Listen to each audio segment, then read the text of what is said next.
Estamos de volta para falar de um projeto polêmico, bilionário e que vem se arrastando há anos, a transposição do Rio São Francisco. Vamos ver alguns detalhes aqui dessa obra. O objetivo é pegar água do São Francisco e levar para o sertão por esses dois grandes canais aqui, olha, o eixo norte e o eixo leste. A promessa do governo com isso é levar água para 12 milhões de pessoas de 390 municípios dos estados de Pernambuco, Paraíba, Rio Grande do Norte e Ceará. Essa obra começou em 2007. O custo previsto inicialmente era esse aqui, olha, de 4 bilhões e meio de reais e deveria ter ficado toda pronta em 2012. Só que os trabalhos ainda não terminaram e o custo total, olha aqui, já dobrou, passou para 9 bilhões. E a previsão de conclusão agora é para o segundo semestre deste ano. O governo afirma que as obras do eixo leste já estão 100% prontas. Mas até agora, a água só chegou a 32 municípios, somando ali quase 1 milhão de pessoas.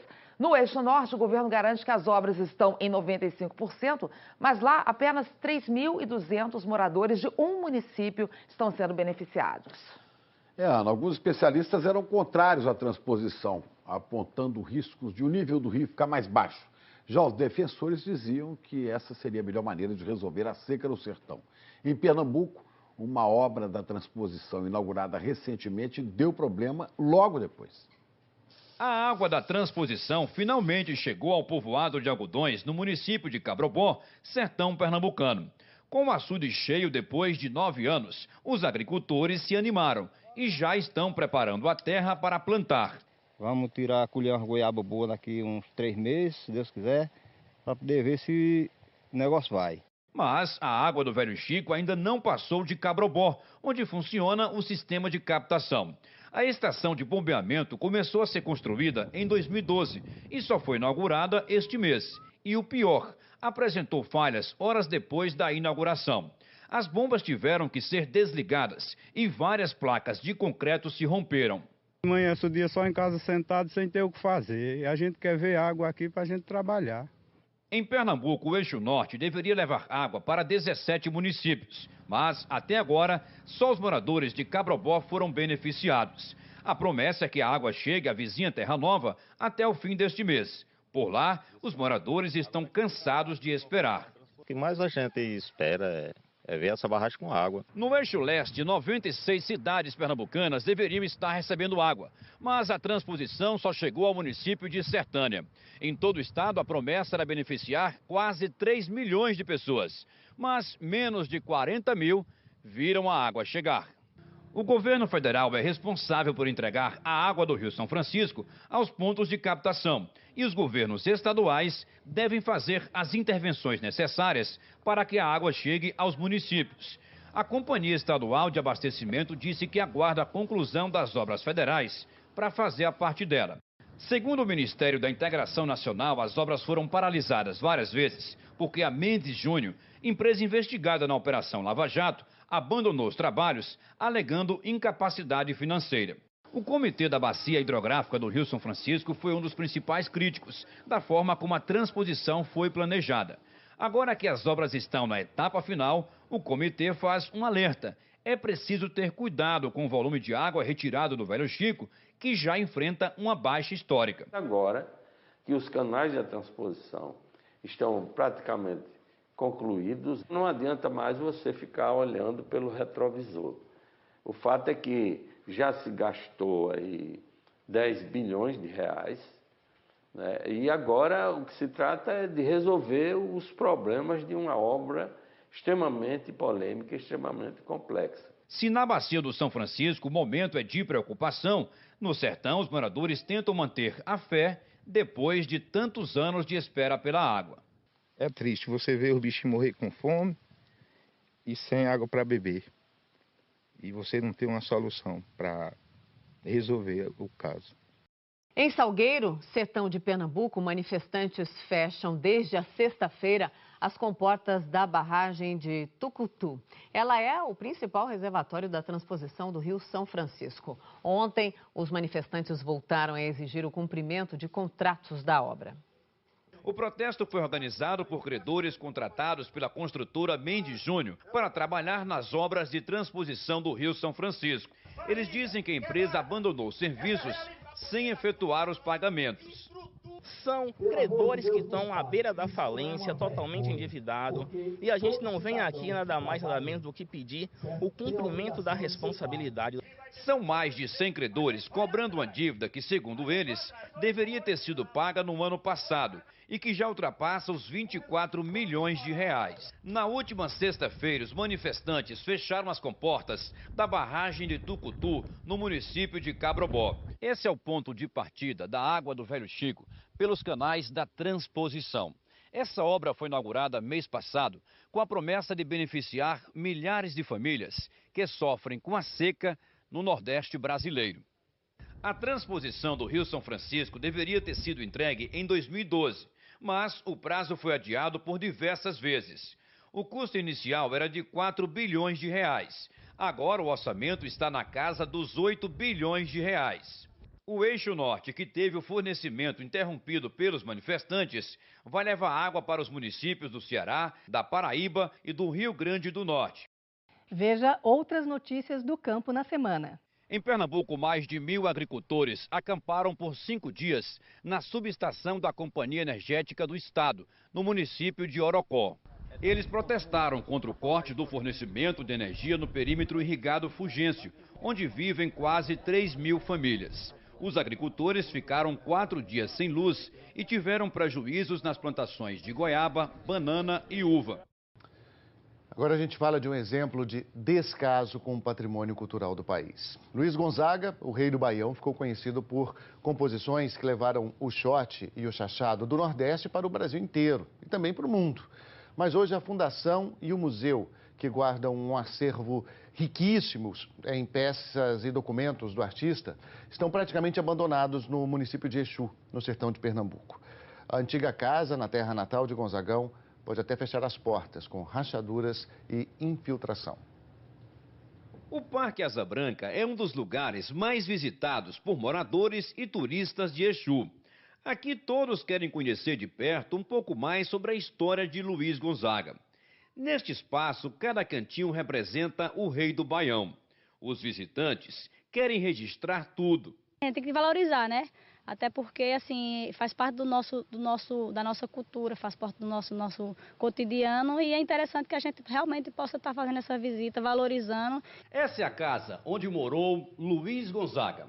Ela foi construída há mais de 150 anos. E dando um passeio por dentro, dá para ver que muita coisa retrata a história do rei do Baião. Mas diante de tudo isso surge uma grande preocupação. É que um dos locais mais visitados pelos turistas corre sério risco de ser interditado. E o principal motivo são as rachaduras aparecendo por toda a casa. Aqui, por exemplo, tem no piso e na parede. É neste local que fica a biblioteca com os livros e discos do artista, bem ao lado do quarto onde Luiz Gonzaga descansava. Há uns 3 anos atrás as rachaduras estavam bem miudinhas, aí foi passando o tempo, cada vez está ficando maior. O Parque Asa Branca foi inaugurado em 1989, logo depois da morte do rei do Baião, e é administrado por uma ONG que vem enfrentando dificuldades para manter tudo isso aqui funcionando. Hoje a única renda da casa é o dinheiro pago pelo ingresso dos turistas. A venda de lembrancinhas do rei do Baião vendidas nesta lojinha ajuda nas despesas, mas está muito longe disso ser o suficiente para manter o espaço funcionando tranquilamente. A falta de recursos ameaça o futuro do parque, que pode fechar as portas. Isso que deveria ser, realmente ter um apoio das políticas públicas, né, do governo, para que isso continue, né? Na próxima semana começa em Juazeiro, na Bahia, mais uma edição do Festival Edésio Santos da Canção. Já são 20 anos revelando cantores e compositores aqui da região, por isso mesmo os nossos artistas se preparam tanto para fazer bonito no festival. Abre a porta. Tem dias que parece mesmo que aqui na nossa região tem um sol para cada habitante, né? Agora imagine praticar atividade física ao ar livre nesse calorão. É preciso tomar alguns cuidados para não passar mal. 8 horas da manhã e a temperatura... Marcinho Batista, muito obrigado. Vamos com Ivo Ferraz. Vou ver aqui o técnico do Salgueiro, o China. 2 vitórias seguidas, vai para a terceira contra o Sport. Como é que encarar o Leão aqui? Um jogo difícil, né? Um jogo de final do campeonato do ano passado. Espero fazer um jogo que nos dê condição de permanecer ali entre os 4. Rambran. Ao Anselmo, vamos com Ivo Ferraz. Sabe aqui do Juninho, o Salgueiro vinha sofrendo muita pressão do Sport. Depois do gol sofrido, melhorou na partida e conseguiu um empate. Pois é, né? A gente sabia que seria um jogo difícil, né? Mas... Gabriel, muito obrigado. Vamos com Ivo. Deixa eu ver aqui o atacante Piauí. Falava com o Juninho que depois do gol sofrido, o Salgueiro deu uma crescida no jogo. E você foi feliz, acabou de entrar para empatar o jogo. Verdade, graças a Deus. Pude acertar uma cabeçada ali e empatar o jogo. O mascote do Salgueiro, todo mundo sabe que é o Carcará. Só que tem outro animalzinho que está querendo roubar a cena. É só a bola rolar no gramado e lá vem ele. O primeiro a entrar em campo. Sexta-feira é o nome deste cãozinho que virou a sensação nos treinos do Salgueiro.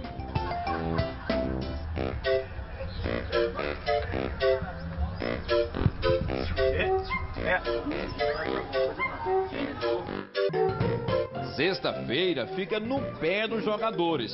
E aí já sabe como é. Tem hora que ele vem, de vez em quando dá umas mordidas aqui. Tá cheio de marca já aí? Ele marca mesmo, que ele já morde legalzinho, né? Quem mais sofre por aqui são os goleiros. Olha só o que ele apronta.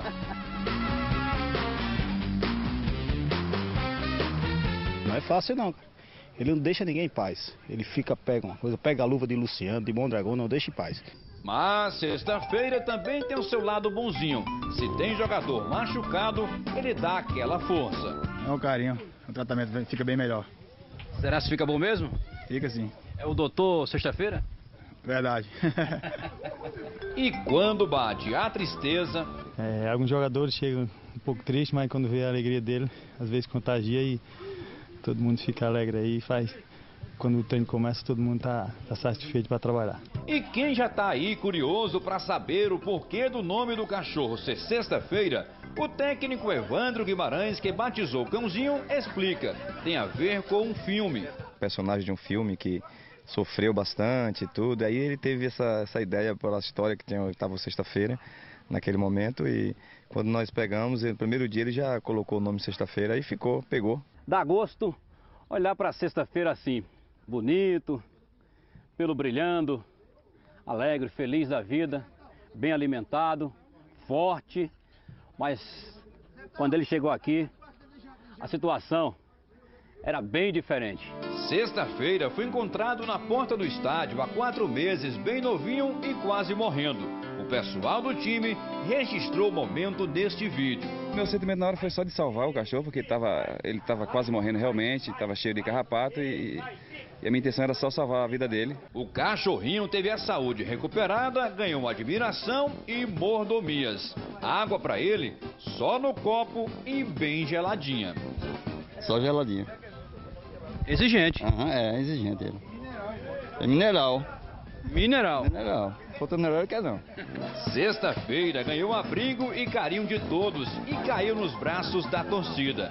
Festejou com a galera a classificação do Salgueiro para a final do Pernambucano. Sexta-feira. Tá também fazendo a festa? Tá. Animada toda. E diante dessa história surge a pergunta: será que o Salgueiro está mudando de mascote, deixando o Carcará? De maneira nenhuma. O mascote continua a marca forte do Salgueiro, conhecido no Brasil todo, até no mundo, Carcará do Sertão. Então, boa sorte ao Carcará do Sertão e ao grande guerreiro, sexta-feira.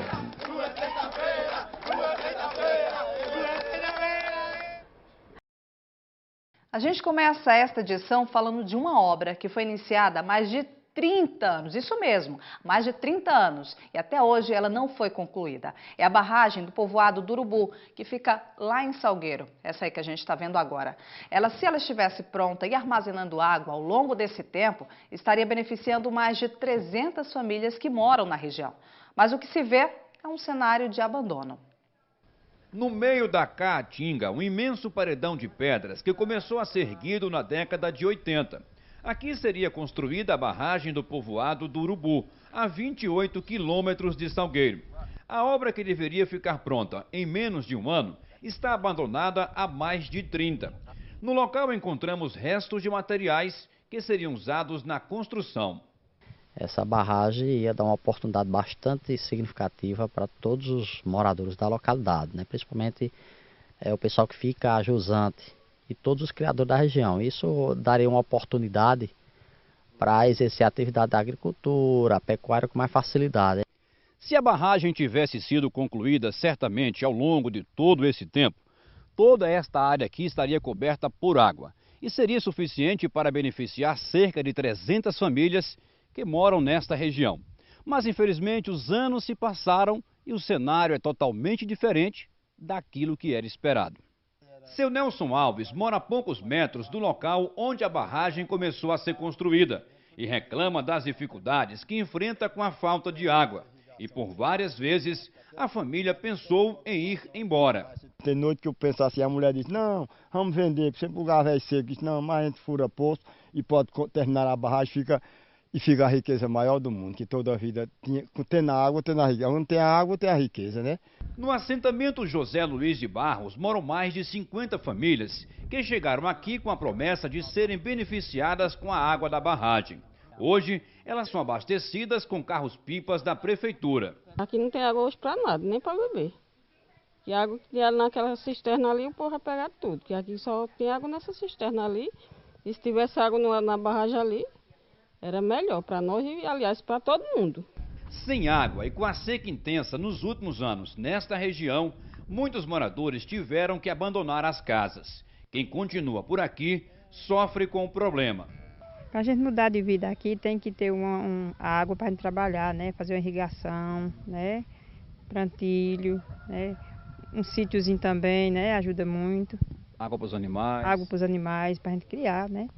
Mas diante de tantas dificuldades, a dona Maria Luísa, moradora mais antiga do assentamento, diz que ainda não perdeu a esperança e que espera um dia realizar um grande sonho. O sonho um dia ver o açude funcionando e aqui também esse assentamento velho, que o povo daqui são sofridos. Realmente é muito sofrimento, viu, dona Maria? Passar 30 anos sonhando, esperando ter água perto de casa e ver que possivelmente esse sonho aí vai durar, ainda ter que esperar mais tempo para acontecer. Sabe por quê? A nossa produção entrou em contato com o governo do estado para saber de quem é a responsabilidade dessa obra aí. Por telefone, a assessoria do IPA, o Instituto Agronômico de Pernambuco, informou que está avaliando a possibilidade de retomar os trabalhos. Só avaliando ainda.